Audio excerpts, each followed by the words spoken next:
with another one, man. Yep. We rocking. We rocking. Welcome to another episode of Share the Vibes Podcast. I am your host, Jink the DJ, founder, CEO of Share the Vibes LLC.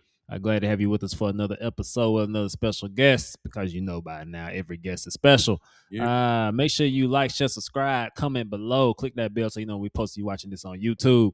Share this with somebody who needs to hear the conversation because you know somebody who needs the conversation. So don't be stingy. I feel like I messed that up. You know somebody who needs to hear the conversation. I don't know what I just said, but just remember this.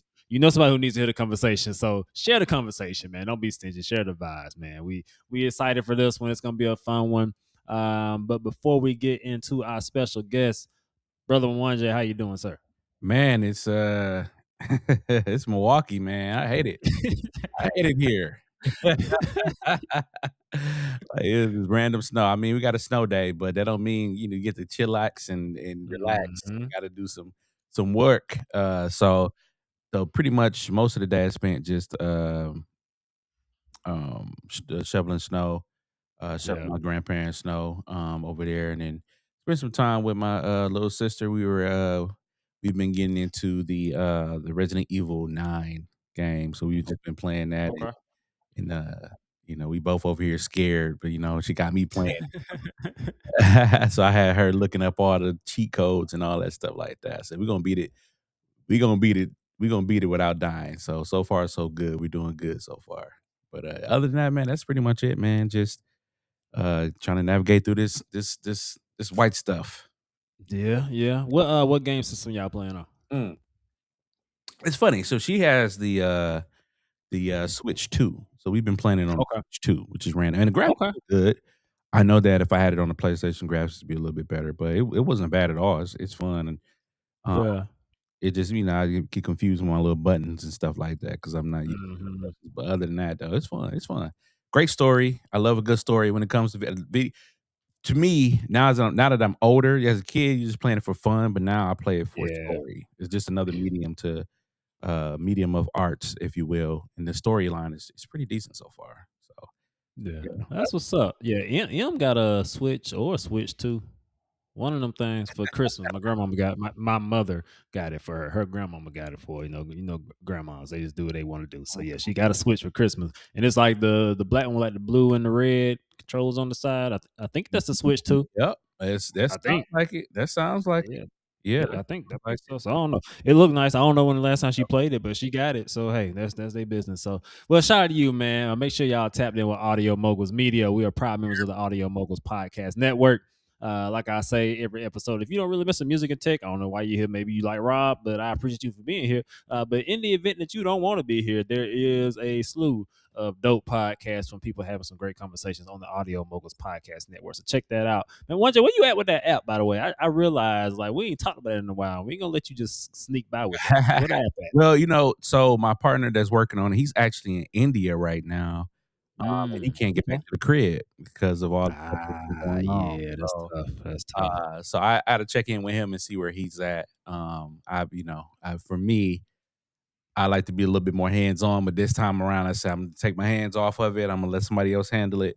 But Yeah. I'm gonna do it. We got to do a check in to see how many users we have, how many beta users Mhm. we have, and then we're gonna use that to kind of leverage some grants, man, so we can expedite this production because it's definitely. I That's think real. it's gonna be a great idea, and Yeah. I personally, he wants to just launch it the way it is. I'm like, hey man, we can't, we black, we can't do stuff halfway now. Yeah. We got to at least come correct. I understand, it ain't got to be all the way good, but we got to be good enough for people to use it and talk about it. But yeah, so that side of the tech world or the business world, I'm like, nah, man, we got to come correct right away. Then we can start tweaking Yeah. stuff. But yeah, it's still in development for sure. Um, Okay. yeah, it's still in development for sure. I was going to talk about something else, but if the conversation crosses, I'll bring it up because Yeah, yeah. I saw some interest in the day on Instagram that was T pretty funny. Well, we might have to come back to that, so we'll know and try to read your mind and make it come up again. So, well, man, hey, man, like I said, tap in with Audio Moguls Media and everything that brother Mwanja has going on in his world. But hey, man, we got a special guest on here today. Yeah. Another Mylin in the building. Yeah, we rep for hours. So, but yeah, we taking it out to Cali today, man. It's LA. snowing in Milwaukee. It snows so much they cancel school. And if you know about Milwaukee, they don't do that up there. So it's snowing so much up there they cancel school. And they canceled school in Charlotte actually because they were thinking about severe weather. Mm. It just rained. It didn't get that bad, but they did not cancel school here in Mount Holly where I'm at. So the girls were actually in school today. But like Birmingham had snow today, and I think Nashville got snow today. Atlanta might have got some flurries or something. So yeah, it's crazy. I don't know what's going on right here, man. But it is not the case in LA where I guess is today. It's like 85 and he chilling, Ooh, smiling in the sunshine. nice. So we got brother Robert Moore the fourth on here today, man. How you doing, Rob? All is well, all is well. Appreciate you both for having me. It's good to be here, and it's good to be in LA. Hey, Hey. hey, yeah. I got to get out there, man. I hear good things about Yeah, LA. I got to get out there. I got to get out there. Man. So backstory on me and Rob, man. Like I said, we both went to Miles. If I remember correctly, you got the Miles in 2012. yep. Yep. Fall 2012. Fall 12. So Miles, for those who aren't familiar, so Miles is a small HBCU in specifically Fairfield, Alabama. But for make things simple, Birmingham. It's all about pretty much the same thing. So we're in Birmingham, and I'm from South Georgia.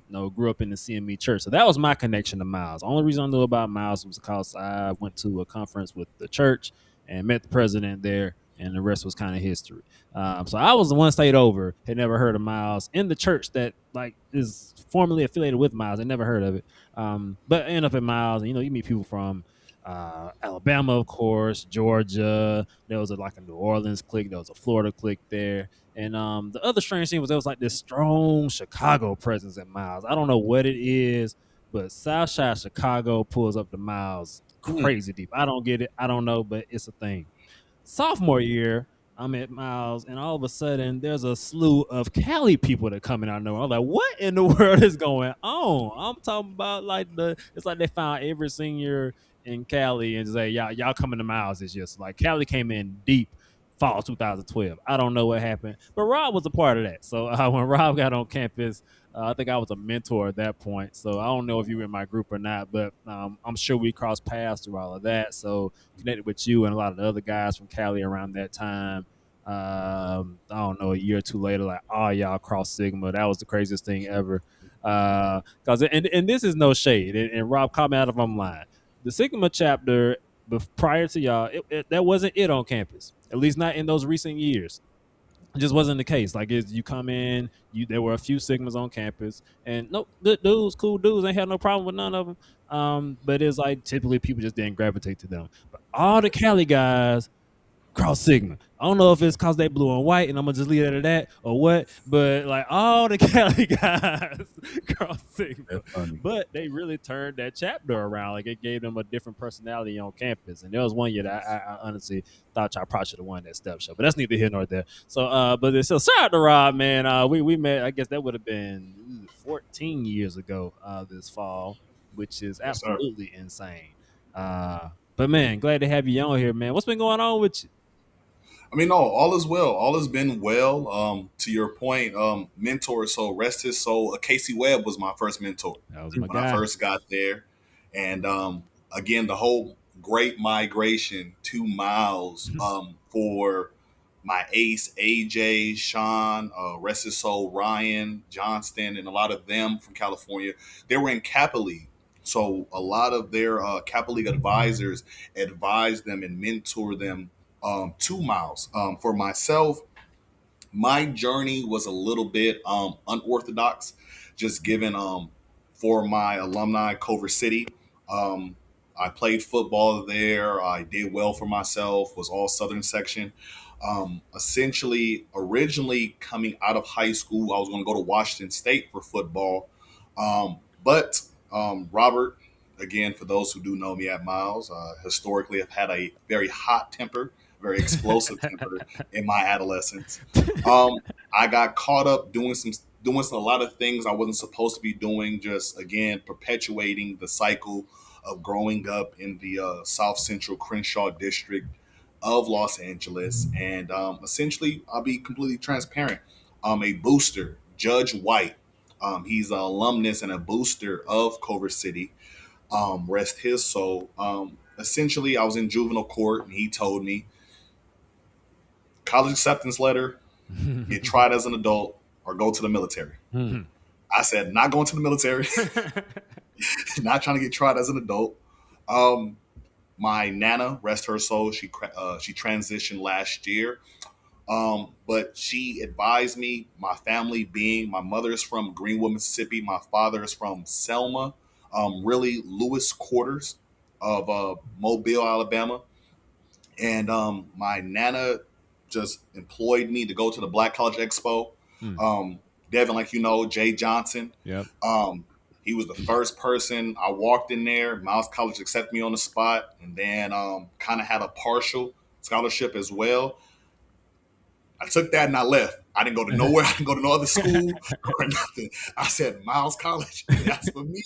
And then next thing you know, 2 weeks later, I was out there. And truthfully, what I can say about Miles is genuinely, we are a very unique and very intimate HBCU family. We don't play about Miles. Yep. Especially the golden years or the dirty MC years. For those who know, you know.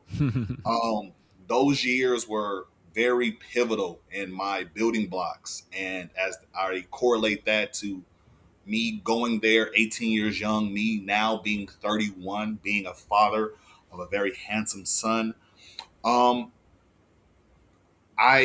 incorporate that to my walk of life now as it relates to the Debonair Lounge. That's what actually got me into it, pretty much 2.5 years ago. For background, the Debonair Lounge, we are a cigar lounge based in Los Angeles, downtown Los Angeles.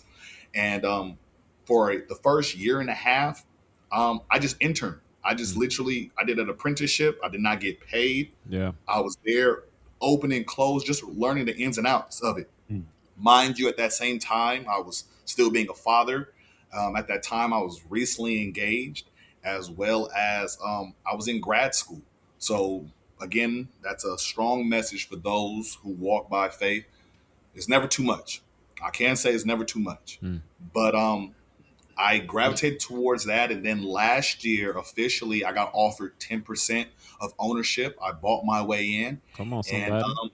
I fell in love. I fell in love with it by creating a space for people who look like me, who come from where I come from, who want to do more than just day parties, more to life than mimosas. Yeah. And Bloody Marys.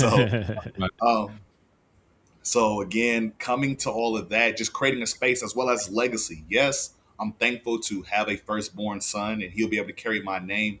But to have something unique as that, especially within our spaces as Black men, to have a space where we can fellowship, you can be yourself.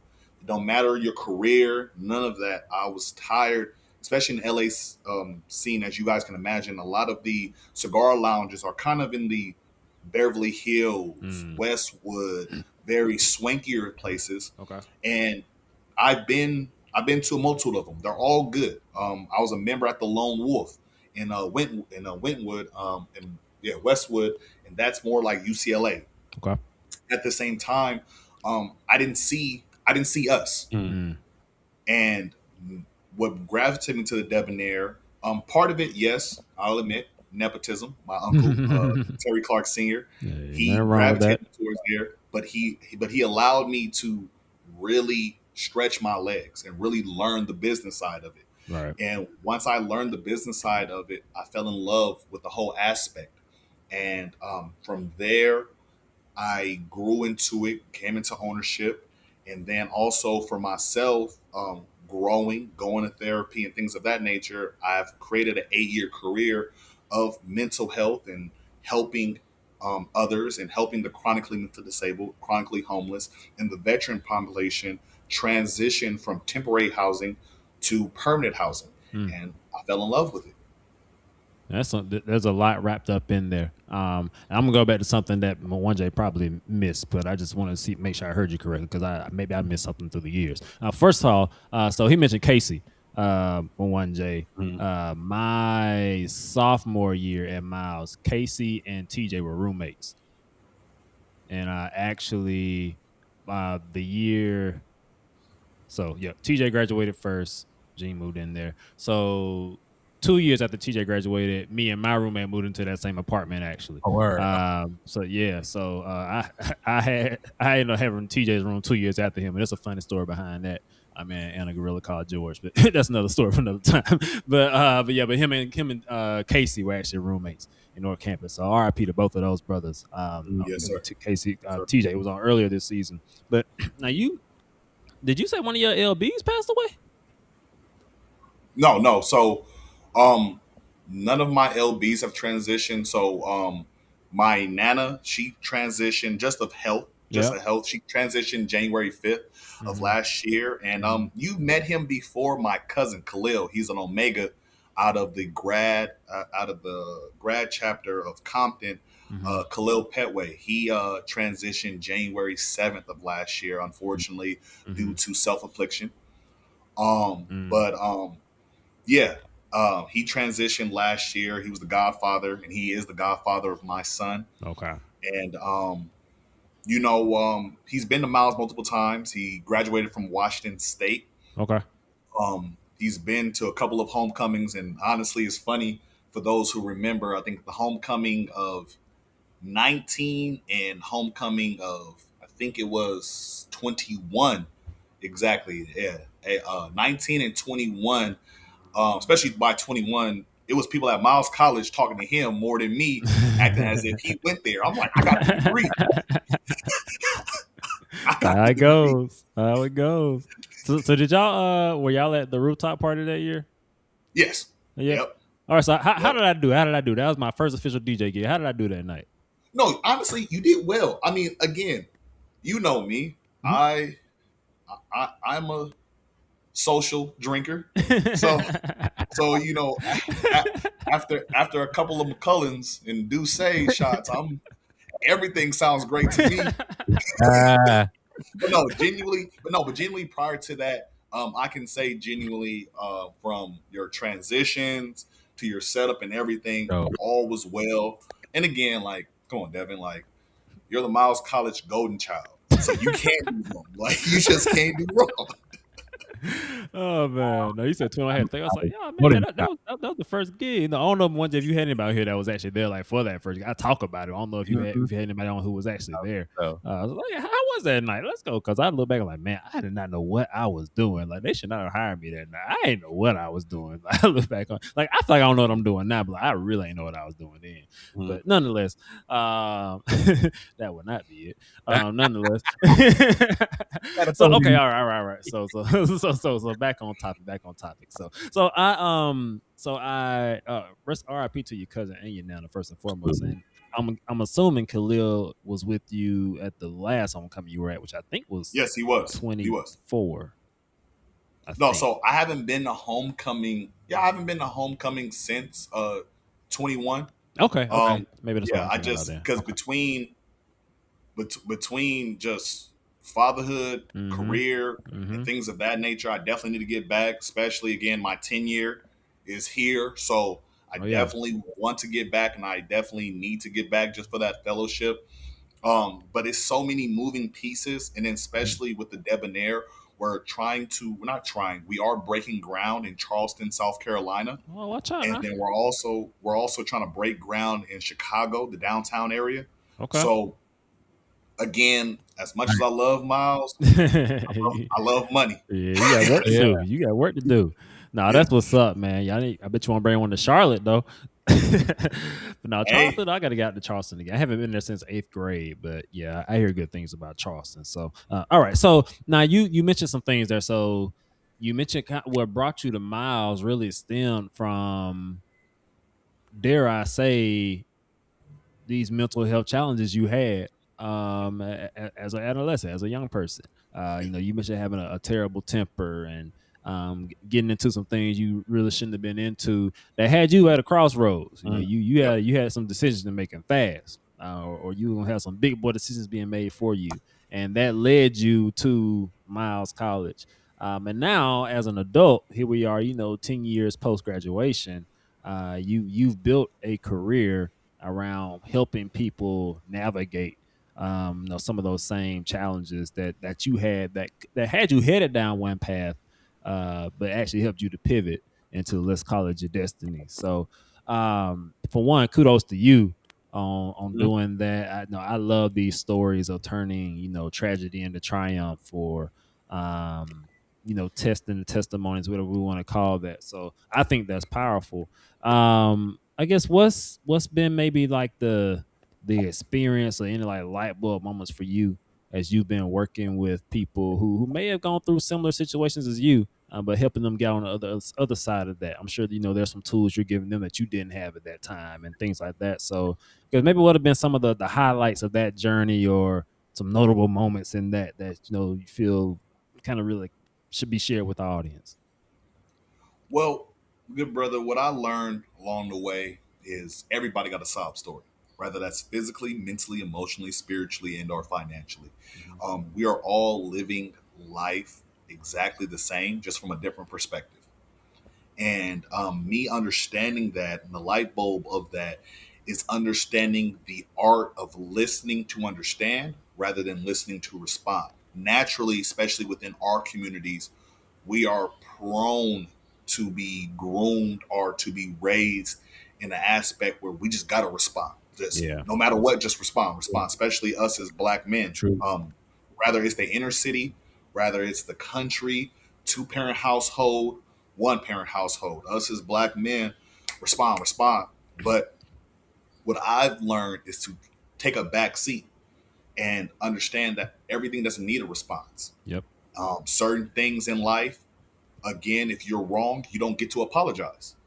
Certain things, if you're right, you don't get to say, oh well, I told you so. Yeah. It's more so of just, again, in my journey, helping out my fellow man, woman, and my fellow person here in America. It's just understanding that your beginning does not dictate your end. And more importantly to that, me understanding that a lot of times, rather you are homeless, or oftentimes I say houseless because home is where the heart is. Mm. So if you are houseless, or where the case may be, um, a lot of times people just need a listening ear. Yeah. It's not, nobody wants to hear that solution. I mean, we're all men. We've all dated women. We've all, I believe, Devin, you're married. Yep. Um, Again, sometimes the wife don't want to hear the answer. No, Mm. I don't want to hear. I don't want to hear the logic. Hmm. I just, I just want you to hear me. That's real. And in this population, especially in California, especially with all the fentanyl, the misdiagnosis of mental health, the Mm. medication and stuff like that, they just want somebody to see them as a person, not see them as a lost cause. Not, oh, woe is me. Here's some money. Here's some groceries. Just no, like, hear my story.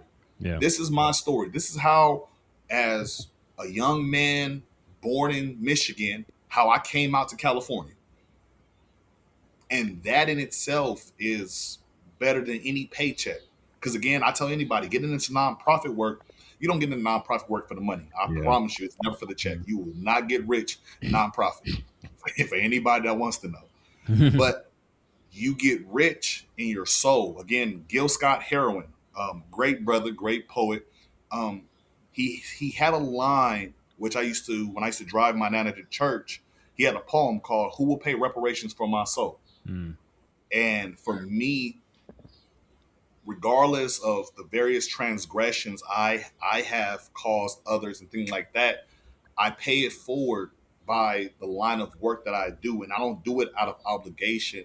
I do it because I know that's aligned with my purpose. And the Yeah. greatest gift in the world that God can give you is not just showing you your purpose, but aligning you with the identity of your purpose. That's good. Have you ever ran into anybody that might have crossed paths with you when you weren't who you are today? And have they recognized the change? Have they seen the change? And then also, if if it's in your spirit, or if that's where you're supposed to call, like, did you say, you know what, hey, I apologize, this was a totally different me, I'm grown from it? Because like, having that crossroads and just hearing that part of your story, like, a lot of men don't get that opportunity, and I think a lot of times that's our wake up call, which obviously it was for you because you're doing great things now. So, but to that question though, were the people that you met, did you cross paths with them? Did you get a chance to apologize? And then what were some of those conversations that you had to have? Great question, brother. I mean, to be honest with you, I've done that since, again, reclaiming my soul, Mm, as I would say, reclaiming mm, my independence, reclaiming my identity as a black man, not just the NIGGA, but Mm-hmm. as a black man. I've gone through I've gone through this transformation where I've reached out, rather it's exes, rather it's brothers, frat brothers, lodge brothers, anybody that I've ever, even had a thought of rubbing each other wrong. I've reached out, and again, to my cousin Khalil. Again, he's the one that poured into me. Certain people will not receive it, regardless. mhm, You can sit there, you can apologize, you can write them some profound and prophetic story of freedom. You can cash at them, you can Zelle them, but regardless of it, long as you're okay with yourself and the intent is pure, that's all that matters. yeah, They won't get it now, but they'll get it later with your action. Because again, the constant repetition is the path to progression, regardless of anything. So if you say you change, you don't have to talk about it. Just do it. mm, You do it long enough, again, eventually, rather it's 5 years, rather it's 5 months, rather it's 50 years. Eventually, individuals will see it, and they'll never, and some of them, and we have to accept this, some of them will never vocally give you that pat on the back. But eventually they'll be like, oh yeah, Rob, he did this, but I see that he's changed, and I'm happy for him that he changed. And for me, long as when the man upstairs close out my lights, and I have more of those conversations, rather than, oh, Rob was just always a hothead. He just ain't never mhm, learned. mhm. I'll be fine. I'll be fine. That's good. That's good. Nah, one of my consistent prayers lately has been, thank you for grace. On my baccalaureate service, I believe it was. So my baccalaureate service at Miles, which was like the day before our graduation, if I remember correctly. The choir, they sung a song I never heard it before, and it was "Thank You for Your Grace." And it's by Bishop Eddie Long and the whatever that choir he was with. It wasn't New Life. That's John P. Key, but I don't remember. Greater New Birth, something. But look up Bishop Eddie Long. Thank you for your grace. It's like one of my favorite gospel songs to this day. But man, like I play that song often because we go through so much, and you talk about, yeah, I've wronged people, I've caused transgressions, I've done things I'm not proud of. Um, but thank God for grace, because I didn't stay there. I've been Mhm, able to come above that, to transcend those things, to, as you said, reclaim your soul. And those are signs of God's grace on our life. You look at Old Testament versus New Testament. You better thank God for grace. It was a different game back then. So kudos to you for that. And in that story, I know part of what you do through this nonprofit work. We were talking a little bit before we started recording with the Weingart Foundation. But I know you've been doing some project management with a program, helping people, reenter society that may have been incarcerated or gone through other challenges. Which is the the epitome, the personification, if you will, of grace. That's mhm, grace in action. And you managed to do it kind of as a profession, which is, like you say, aligned with purpose. TJ talked about that when he was on here, a few episodes ago, just talking about being in alignment with purpose. And that's when you start to see those full circle moments, though, that was grace that brought you out of what could have been a very dark experience in your life, going to prison, tried as an adult. But grace grabbed you and sent you to Miles, and then you got another life built there, and you were able to go back to California, and now you're able to help other people experience that same grace. So, talk to us a little bit about the Weingart Foundation, and the programs you're involved with kind of helping people re-enter society who need that grace that you got yourself. No, definitely. So first and foremost, shout out to the Wine Guard. Again, my contract with them has expired. I have transitioned from them. It was a 10-month contract. But still, nonetheless, the Wine Guard's a phenomenal organization. In itself, the Wine Guard helps address homelessness and chronically mental disabledness through not only just groups and medication, but also providing temporary housing as you transition into permanent housing.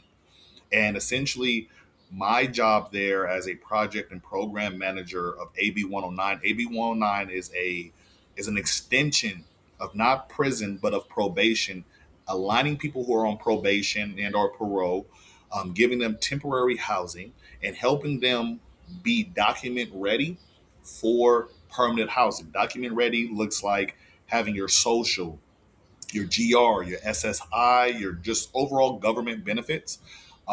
If you are able-bodied, helping you with employment, and then ultimately transitioning you into permanent housing where you can sustain an independent lifestyle.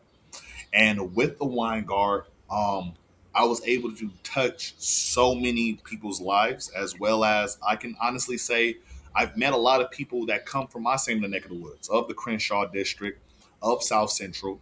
And to be honest, I was very more harder, or I would just say for more modern terms, more conservative with them because again my biggest thing, especially to the black males, were again, this is your opportunity of grace.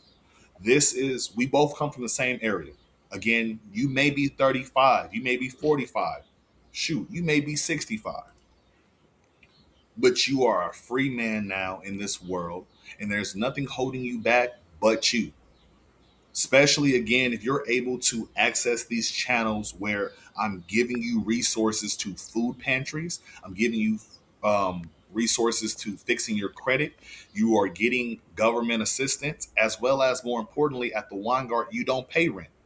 Mm. Even with your temporary housing, you don't pay rent. So Mm. essentially, in California, how high rent is, you get a free bed, a free dorm, your own individual dorm. That's what I used to have on my floor. You would have your own individual studio apartment, and you're able to stack your money. Now, the only person that's stopping you is you. And I would tell anybody, it's okay not to be okay. There has been many days, there has been many years. I'm pretty sure all of us can say 2020 was a bad year for everybody across the Mhm. board. Mhm. So it's okay not to be okay, but let's communicate. My nana used to say this, and it stuck with me to this day. Everybody's grown till it's time to communicate. Mm. Mm. The moment we get to communicate, especially us within our community, oh, I don't want to talk about it. Oh no, my day was cool. You could have had a horrible day outside. Right. Oh no, my day was cool. No, talk about it. What's going on? And it's okay. Like I would tell them, it's okay for you to tell me as a program manager, hey Robert, I don't feel like talking right now. Okay, I'll double back at a later time. But you still owe it to yourself to communicate that, just so I know, because I don't want nobody, black, white, polka dot, Latino, whatever the case may be, to say, well, nobody ever gave me a chance to talk. Nobody ever asked me that. No, I'm gonna ask all the right questions. I've been doing this. I've been in this field of nonprofit work for 8 years, so I'm very prolific in understanding what buttons to press to get that up out of you. So it may not be now, but again, I will always be here. I will always have an open door policy. And again, I'm not here to judge. I'm just here to listen, just so you have that ear for you. Yeah, and I no, because if I'm not mistaken, with one J, the stuff starts running together. But I think our last guest was Marina, Mhm. and her whole brand is built around resilience and moving through hard emotions. So I love how you say, "Oh, it's okay to not be okay," but you also said the only person stopping you is you. So like You. you're been in a position where you're giving people resources and maybe the runway to go out and get the life they want now. As best they can, understand there's challenges and nuances with that, but you're giving them the opportunity to go seek out their life and build those things. And her thing is no, be sad, keep going. So she lost her mom to suicide, and one of the last messages her mom gave her was, "Hey, you get to be sad, but you got to keep going." It's a story of resilience. So I think that's a lesson to all of us, especially black men, because no, we're kind of raised to be strong, and you got to provide and you protect. Mhm. We had midnight at our church last week, and he talks about, hey, you supposed to be the priest, provider, protector. That's what you do. You the priest, provider, and protector. But sometimes the priest needs a priest, provider, and protector. So we just have to do all those things. But that doesn't mean that we ignore what we're feeling or what we're going through, because isolation is not really the. I wouldn't say isolation isn't the I guess victor of um vulnerability, or isn't the you know isolation and vulnerability, they don't, I guess they don't necessarily like compete with each other. Like you don't do one to avoid the other, so to speak. Like it doesn't really work like that. Vulnerability is really a sign of strength. So I think when we have these spaces to do that as men, especially black men, it makes us that much stronger, makes us that much more powerful. Ma talked about that as well. No, he talked about how the granddaddies had the family around the corner, and a lot of that was they ain't had nobody to talk to. They went and made community because they ain't had the community they needed. So you talked about the art of communication and kind of how words are tools and vehicles for us to build community. Talk about that a little bit. I think that's a good segue into the Debonair Lounge, Yeah. and starting to go a little bit deeper into what you're doing there. Yeah. So again, the Debonair Lounge is a created space to continue the conversation. Mm. Right. It's not the be all tell all. It's not just, oh, this is just a matter of fact. No, everything's evolving. Everything is growing. In the Debonair Lounge, we have hosted a plethora of great personalities. Issa Rae, Mm. Marlon Wayans, Mhm. different NFL players, different basketball players, Keon Martin, and those individuals like that, that I can name drop. Um, they've all come there, and what I learned and what I added to the Debonair Lounge is what I learned from my nana in just Greenwood, Mississippi. Rather, it's your first time here or your 100th time here, you will always be seen. You will always be heard, because here at the Debonair, this is where family is. This is where love is, and this is where God is. So, regardless of whatever you're going through, once you cross that threshold, you are home. You are safe. It could be your first time coming in there, again as a non-member, or again you can be one of our $1,500 monthly members. We will provide you with excellent service. We will provide you with listening ears, and we will uplift you to not just where you want to be, but where you need to be, especially with the art of conversation, because we have a lot of people, especially being downtown. We are across the street. We are really adjacent from the LAPD headquarters. We have a multitude of officers and peace officers that come in, and we thank them for what they do. We thank everybody for what they do, because again, this is this is how you grow a community. This is how you grow community policing. This is how you grow a understanding of, okay, I may not subscribe to the sentiments of this individual, but I can see their perspective. At the end of the day, we are all Americans, we are all taxpayers, and we are all just trying to make it back home. That's a bottom line that universally everybody can get behind. Yep. And at the Debonair, that is what we push. That we are all here, we are all being seen, we are all being heard, and we're all going to make it back home. Now you know talking about communication, because no, you earlier you mentioned Debonair Lounge. It's a cigar lounge in downtown LA. But what I'm hearing for you sounds like it's something much larger than a cigar lounge. And I intentionally didn't look too deeply into it before we got on here because I like to learn in real time in these conversations. So, like, what is it that makes the Debonair Lounge special? Because I like a good cigar lounge, but like I don't necessarily think spaces of vulnerability and the art of conversation doesn't come to my mind when I think cigar lounge. Like I have conversations in there that I enjoy, for sure. It's a good way to go, kind of clear my head and just lay back in a social atmosphere.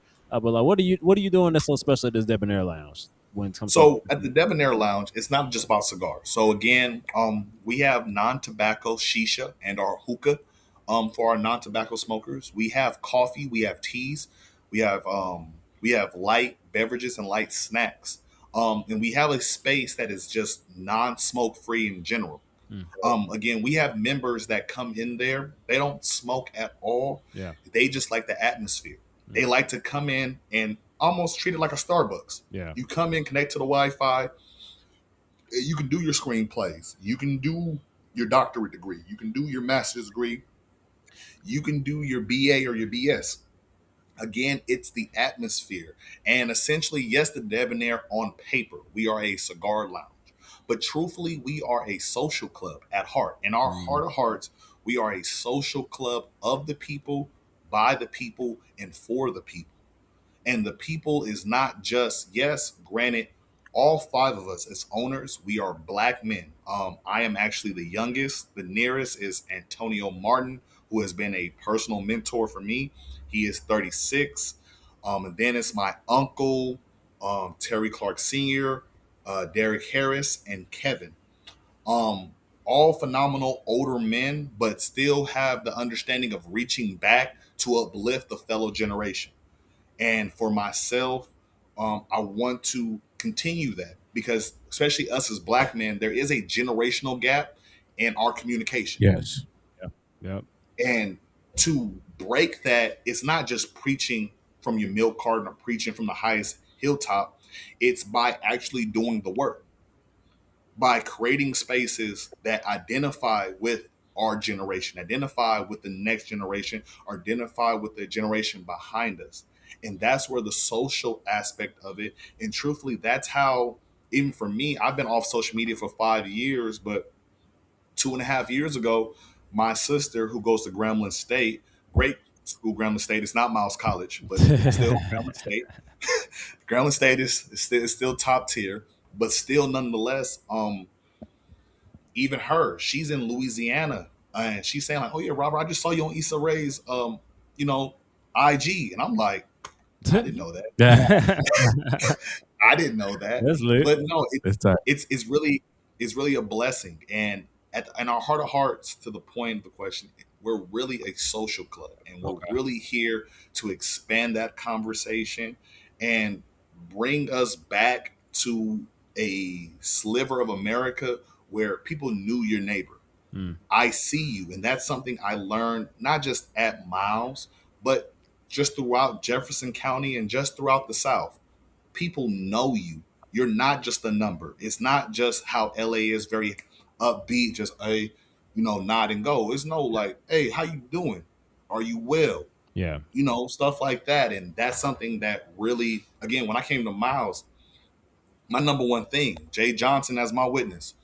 I saw Casey Webb in his Newt jacket. First thing I said, y'all got Bloods on campus? Because he had the yo in the back of his jersey. I said, Yeah. y'all got Bloods on campus? This is crazy. He was like, Robert, we gonna get that LA about you. we gonna have to get that LA about That's you. hilarious. Yeah. But still, but knowing that, again, being mentored under Casey, again, Yep. martinis, and understanding the social side of the South, and really fall in love with it, but also falling in love with rediscovering my roots again. While my father married my mother, and their marriage dissolved in my adolescence, I never knew too much about my father's side. So being in Jefferson County, being in Birmingham, and traveling down to Montgomery, I got cousins in Montgomery. Mm, I got direct cousins and first blood down in Mobile and Selma, I was just like, oh wow, like it's more to Robert than Crenshaw District South Central. Yeah. Yeah. That's super dope, man. The Debonair sounds like, and I don't know if you were around. Were you around when Bayshore had Devon Seafood Lounge? Yeah. Okay, you were, okay. So, that was a spot that my friends and I went to all the time, and it became more than just a restaurant because we would go there, we would connect, and that's how I met some of the really important people of the city of Milwaukee. I met this, lady that was a millionaire. She owned all, like, 15 McDonald's in the city of Milwaukee. We became friends. Her name was Debbie, and she invited us to her house, and that's what I'm getting from the Debonair is like that you come in, and I love what you said too earlier. You said that's where the conversation continues. Mhm. Um, can you tell me what if you were to become a member of the Debonair, what do you get? Because I did look online a little bit. I did see Mhm. there's some member only events and some really cool things going on at the Debonair. So you kind of break down like what does membership get and what does it look like if you're not a member, you have to pay a fee to come in or what the case might be. Yeah, so if you're not a member and you come into the Debonair for the very first time, again, it's a simple. If you were to bring your own alcoholic beverage, it's a $5 cork fee, and then even from there, if you do not smoke, you're essentially paying a $5 cork fee to enjoy yourself within the lounge. And you will still get all the amenities as far as using the restroom, the private room, connecting to our Wi Fi, complimentary waters, our coffees, or our teas.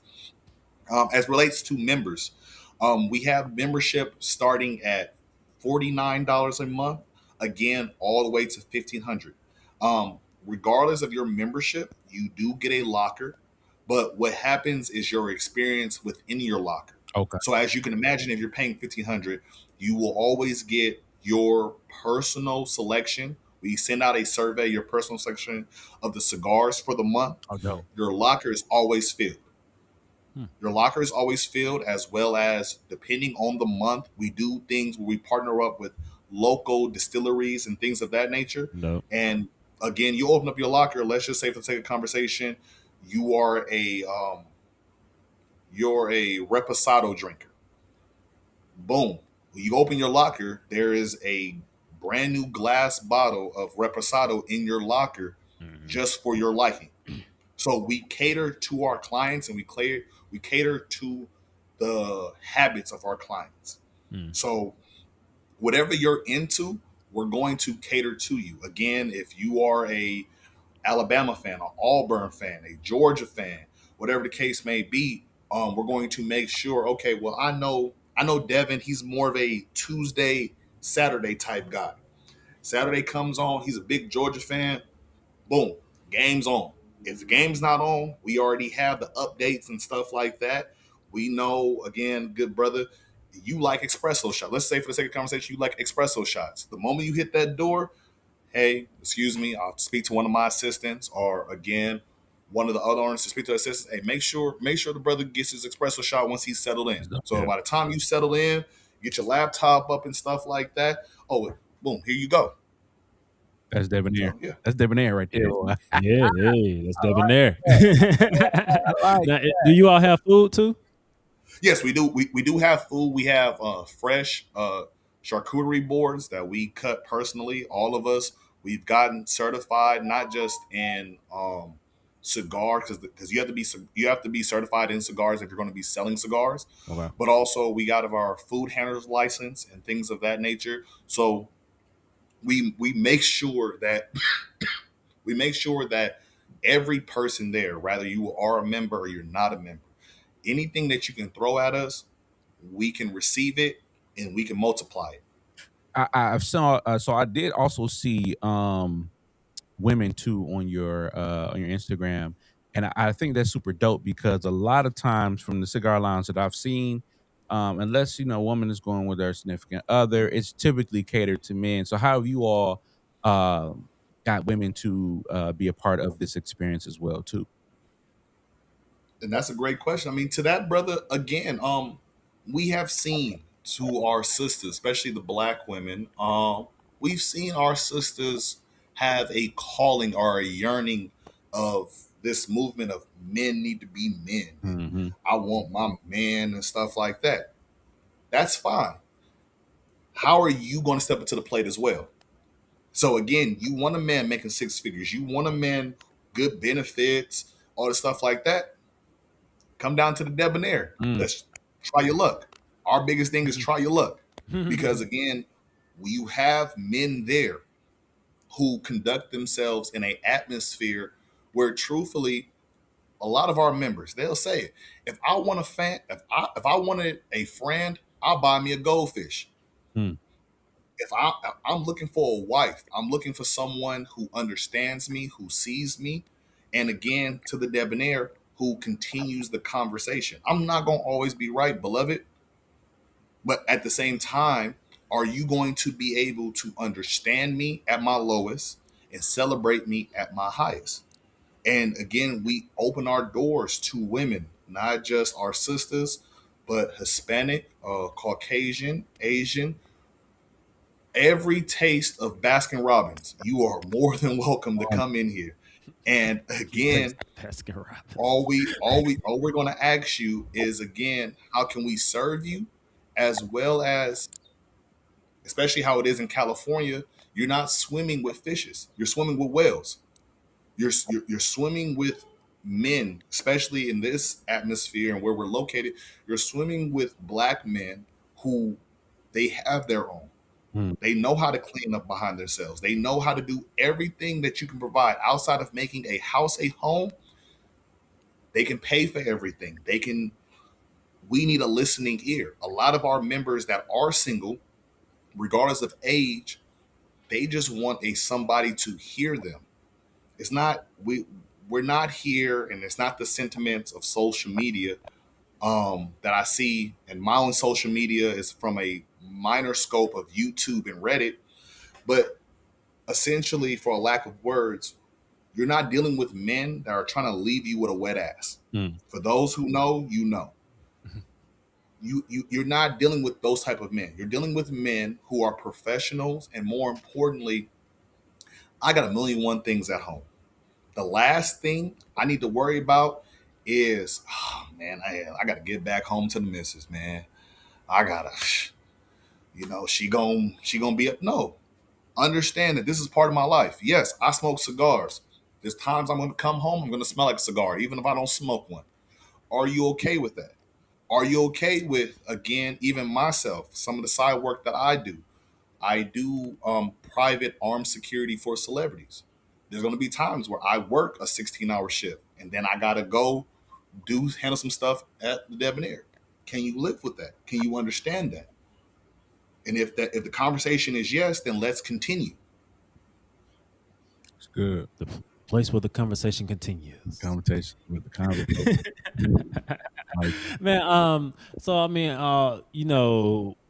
we're music and technology here, share the vibe. So we got to work music and tech in this some way, form, or fashion. Now, California has a very distinct sound. We love talking about the regional sounds on this podcast. Number one, Jay's up in Milwaukee. I'm from Georgia. Spent time in Milwaukee. Was in Alabama and Charlotte now.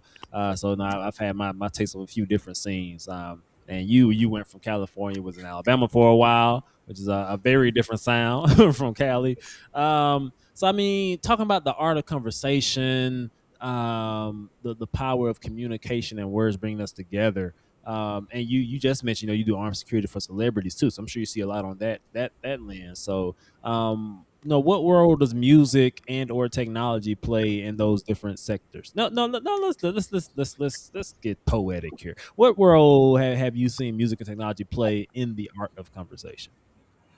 Being poetic and just being completely honest, music has been the greatest connection to all those backgrounds.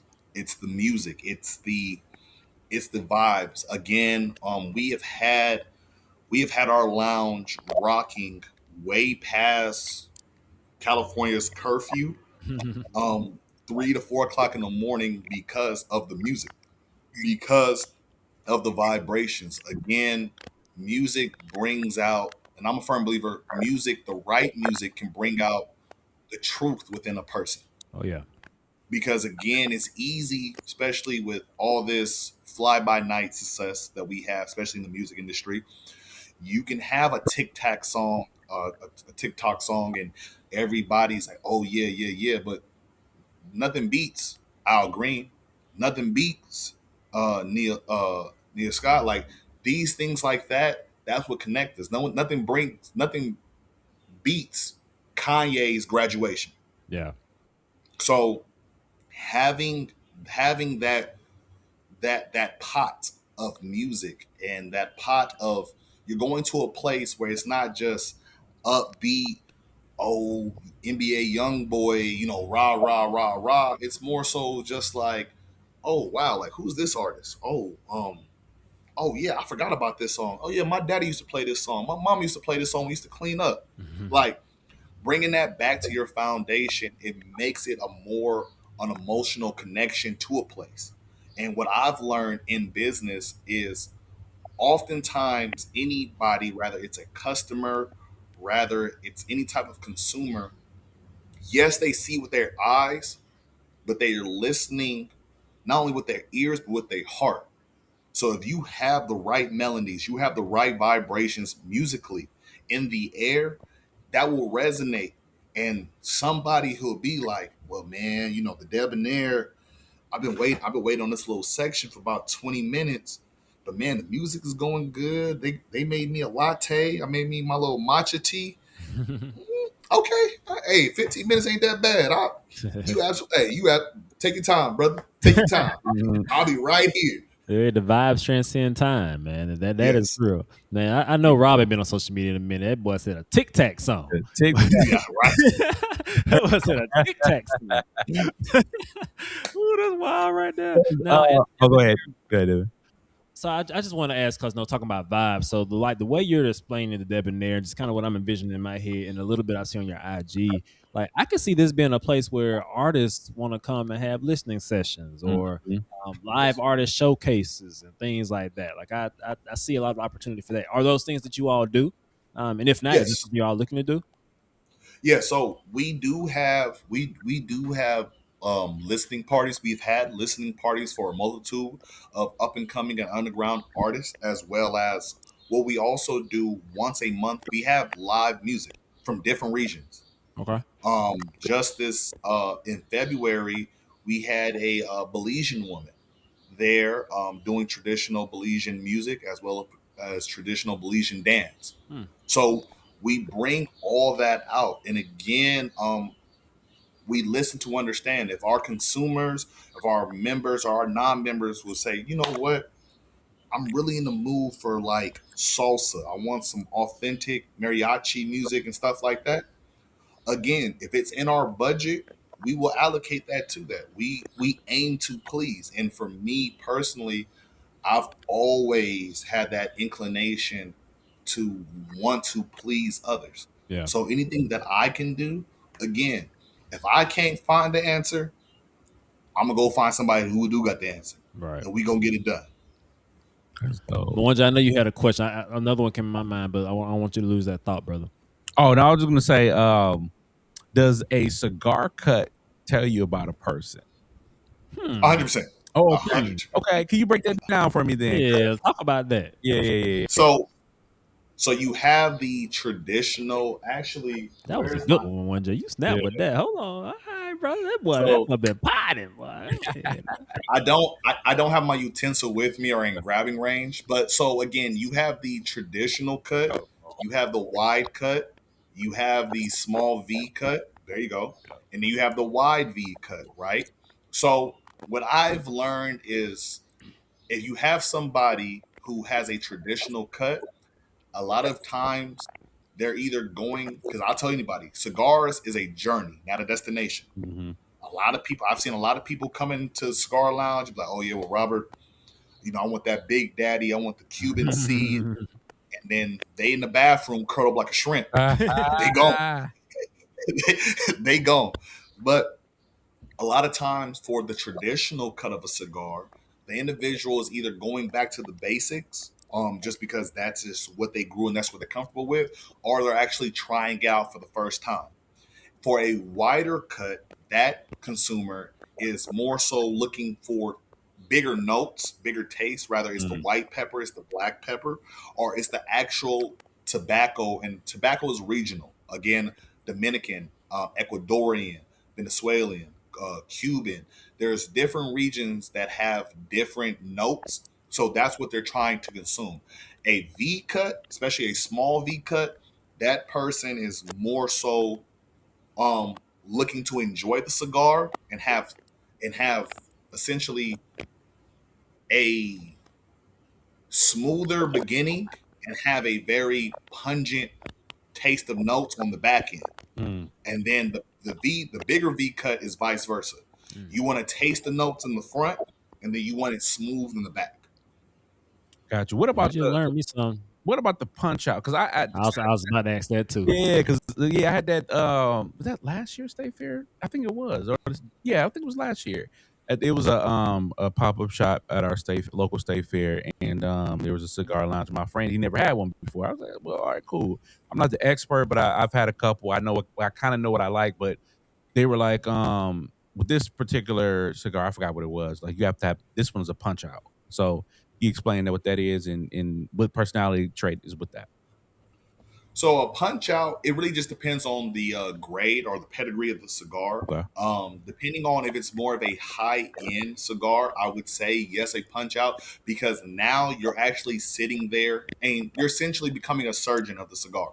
You're dissecting the various notes, the various peppers, or it may not have peppers, but the different just tobacco and wrap notes, and you're really trying to go with the flavor. Oftentimes, what I've seen in my profession of being in this, people who have the punch out cigars, they don't really pair it with an alcohol beverage. They kind of just enjoy it. Mm. They kind of just really soak it in and stuff like that. So it really just depends on the person. Now I've seen some old school brothers, they'll do the punch and they didn't drunk a whole bottle of 18-year Macallan. And again, that's just what they do. But it really just depends on the pedigree of the cigar. Got you.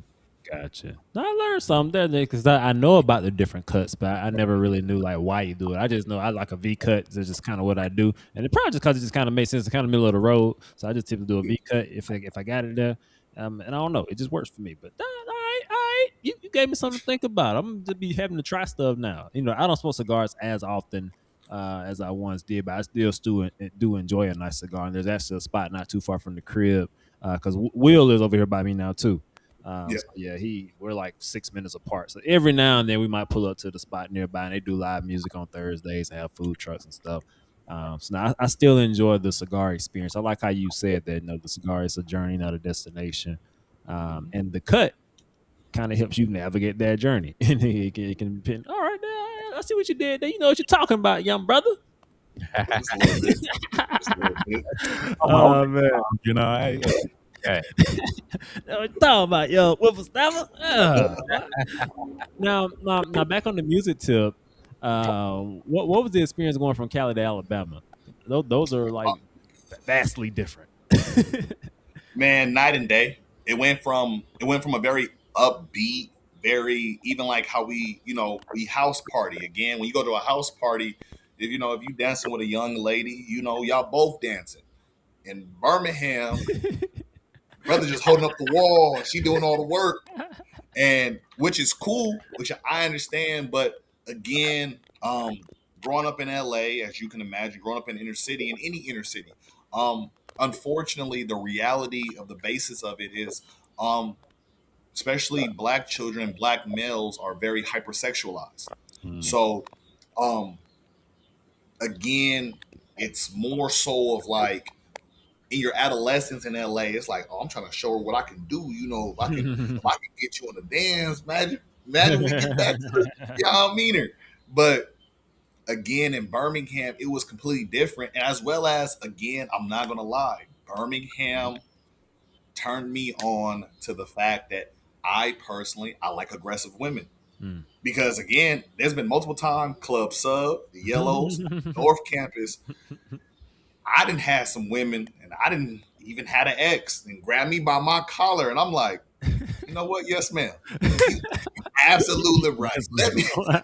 let me go let me go ahead about my day. But again, that's just me. But the music side of it is very different. And what I learned in Birmingham is Birmingham and just Southern rappers. Um, it's not really more so a storytelling. It's more so of just speaking their truth of their reality of their environment. So again, in Birmingham, if you have a rapper from Montgomery, Prattville, um, Birmingham, Bessemer, Inslee, when they talk about oh, I'm trapping out of bandos and stuff like that, me doing the reach out and stuff like that, I didn't actually see them bandos. I'm like, oh God, like he actually Yeah. mean it.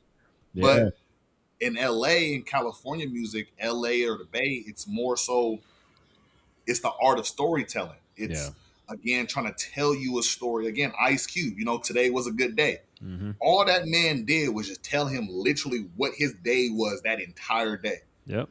But again, you get somebody like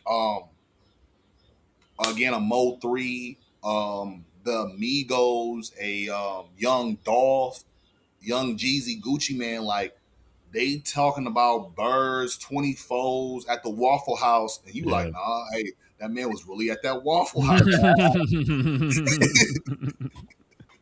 Nah, that's real. That's real. I mean, even with Outkast, and you look at the Dungeon Family, like they were Yeah. literally in the dungeon. That Yes. was a thing. And it's still the storytelling, even in Southern rap, but it's storytelling in a different way. I Yeah. think you look at LA, a lot of the like traditional California music, like the focus was more so on the story. And I think in the South, it was about the bass and the energy that comes with that, and how can I make people move? Especially in Atlanta specifically, the test of their music was a strip club. And Yeah. is she gonna dance to this? What happens when that's how they would test out if a song was a hit or not. And their stories wrapped up in that. But the focus was how can I make you move? How can I make you vibe? So it's funny how those regional differences come into play. Mwanje and Milwaukee. We talk about it on here quite often. That MPS beat. Milwaukee has a sound, and it's really it's like kind of like fun and how you move and stuff. But there's artists in Milwaukee that are deep into their storytelling bag too. So, but I love just seeing the regional nuances as you travel around. That's one of the beauties of traveling, meeting new people, and going new places. And when you do that, it makes the way you curate an experience like the Debonair Lounge that much more valuable, because you have different perspectives and you can appease to different clients from different areas. It's one of the things I thrive to do as a DJ. I tell people all the time, like one of my dreams is to be in a set, just a room full of people from all over the place, and I'm just doing like a roll call of cities and stuff, and giving everybody hits that they love. So like even you look at my Serato now, I got a Cali crate in there, I got a Milwaukee crate in there, I got a Chicago, I got a DC, I got like a house crate, a Jersey club. Like I try to build up those muscles so that no matter who's in the audience, I can give you something to take away. Even if you only hear that one song you want to hear tonight, you're gonna remember that. Nah, so that's I think that's the beauty of music and building community, which goes back to what you said originally about the art of conversation and building community through words. And music is a way we do that. We just put Yeah. those words over beats. And I think it's dope too. Like going back to the regional thing, what I really love about California and LA specifically is that the directors, the up, are not even up and coming anymore because they're here now. But like just the folks that were the new generation of movie directors and actors and things like that. Like for instance, I'll give you an example. You talked about Issa Rae coming to the Debonair.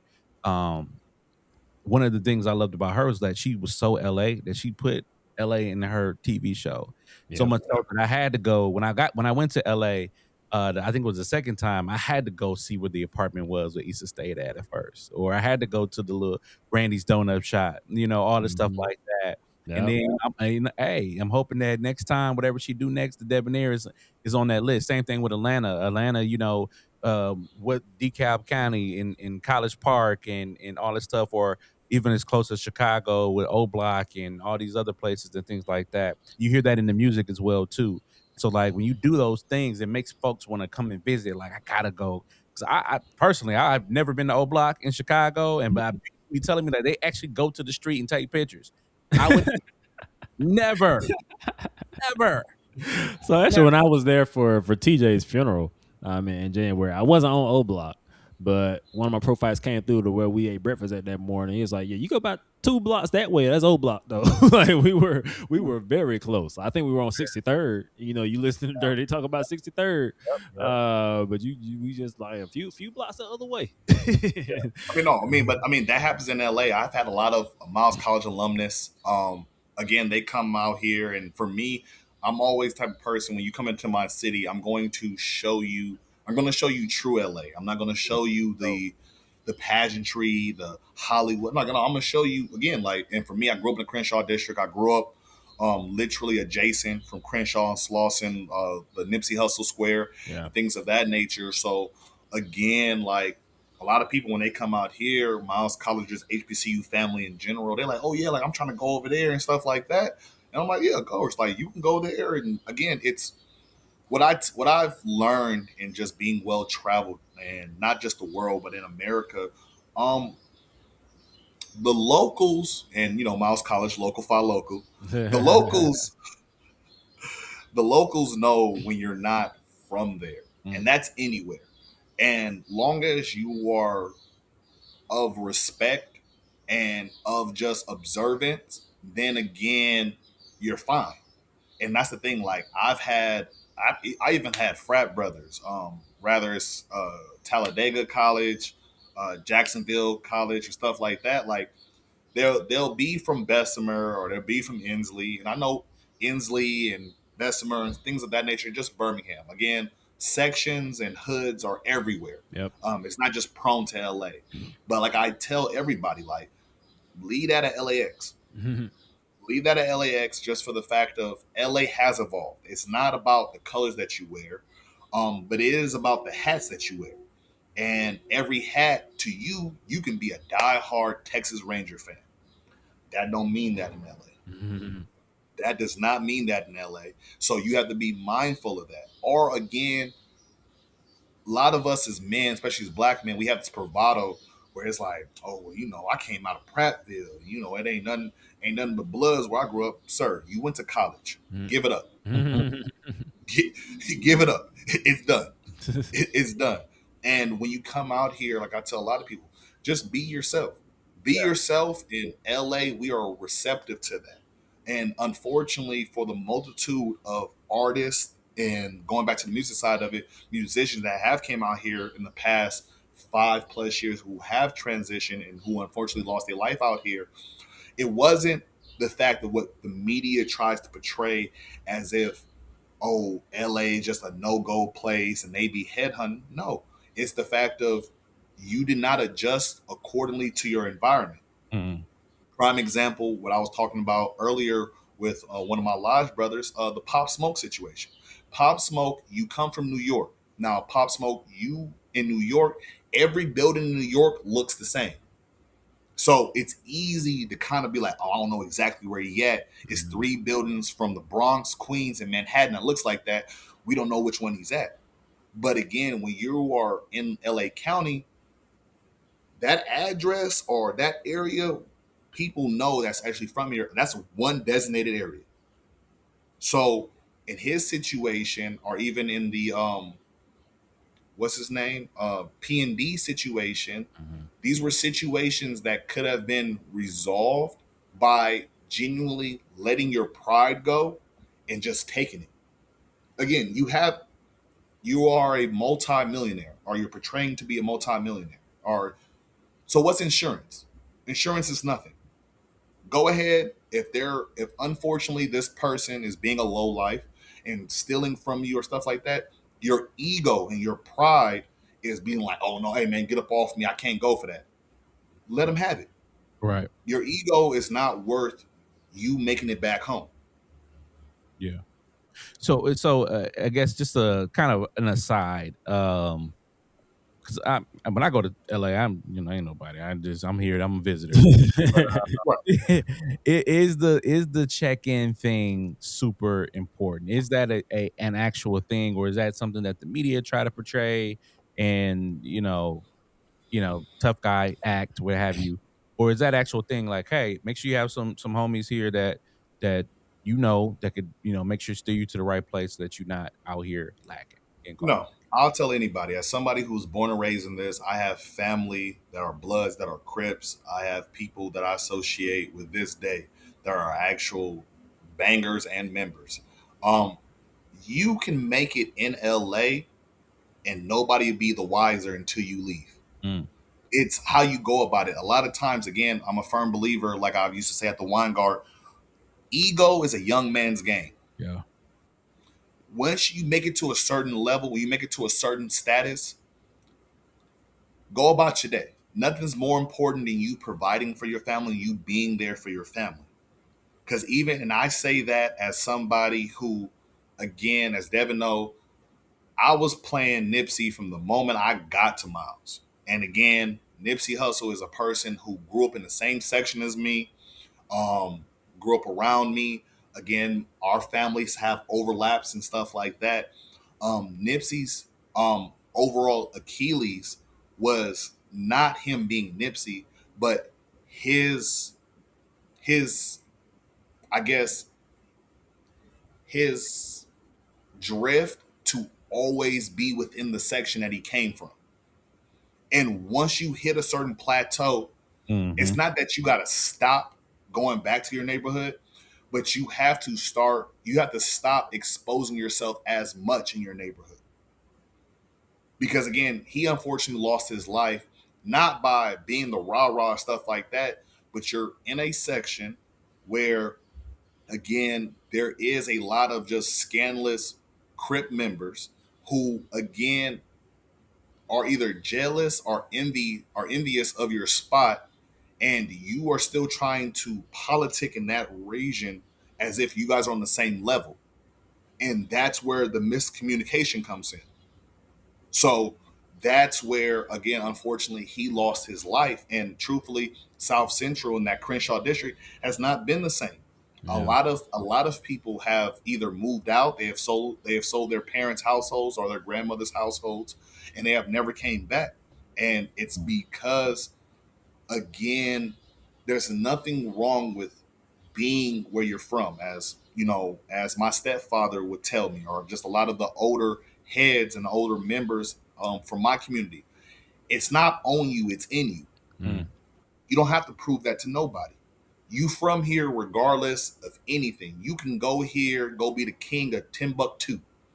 You still always gonna be known as, oh, that's Lil Rob from the Crenshaw district. So that being said, you have to carry yourself in a certain way where you're still true to yourself, but you're still of service of your community.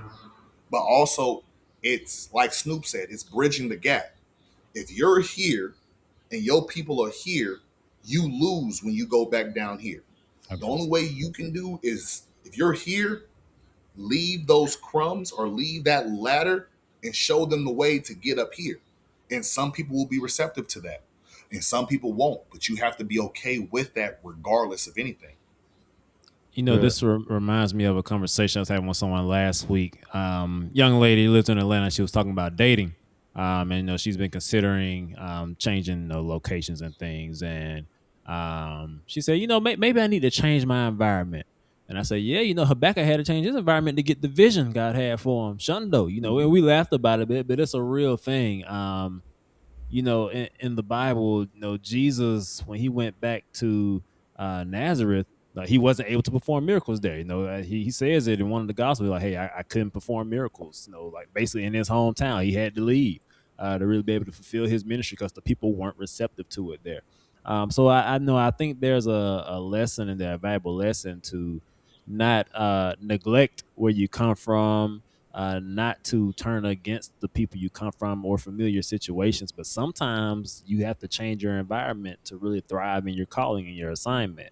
And in doing that, you can be of more value to your communities and the places we come from. So it's something to always be cognizant of. Sometimes we need to change our environments to really be able to carry out our assignment. And it's not a negative thing. It's just it is what it is. And it's easy to go to what's familiar because it's comfortable.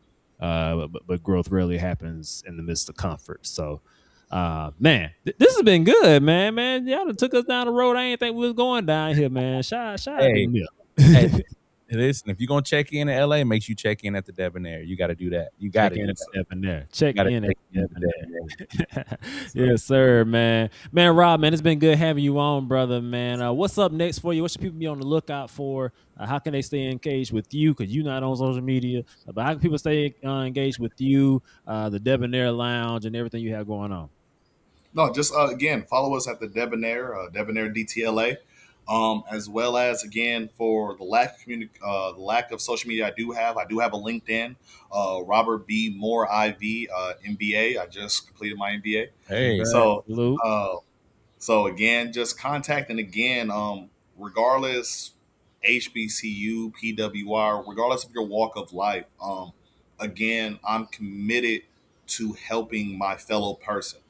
Um, Always feel free, anybody, not just you all as amazing hosts, but anybody who may touch this. If you are in LA, and again, hey, well, I'm in LA, cigar lounge, maybe my thing, but let me inbox Robert and let me, hey, what's a good taco place to go to? Where's a good burger? Where can I get a good drink? Or hey, I'm here with the missus. I'm here with my man. I want to go to a nice little rooftop. Reach out. I promise you, I will not leave you seen. I will not leave you on red. I will communicate and I will give you all the places that I personally go to and or places that I've heard the best of that is literally for us and by us and that celebrate us. Yeah, man. I'm trying to get to the strips and dips, man. Man, Brandon be having that thing looking good on IG, boy. I try to see it. That mean like, Nah, man. Thank you for coming on, Rob. Man, we've made it easy for y'all to connect with Rob in the description. So click down there. We got the Debonair link down there. We got his LinkedIn in there so you can stay tapped in with the good brother here. If you go to LA, check in, man. 'Cause you don't want no smoke out here, man. Man, check in with Rob, man. I'm just playing, yo, man. No, check in with him, but not because of smoke, man. Just check in with him. Well, because of smoke, Debonair. Yeah, go get Yeah, that smoke. Debonair, you can get some Get smoke. that smoke. You do want that smoke. Yeah, go get that smoke. Yeah, J. Any last thoughts, words from you, brother? oh man, this is a great conversation as always. We talked about the art of conversation. We talked about what cut are you? What cut do you come from? Yeah, We also talked about too how it's super important that we give people opportunities and chance and grace, and you yeah, never know what could come of that. And Robert, you're definitely an example of that. And man, it was like I said, it's just really great conversation uh about conversation. yeah.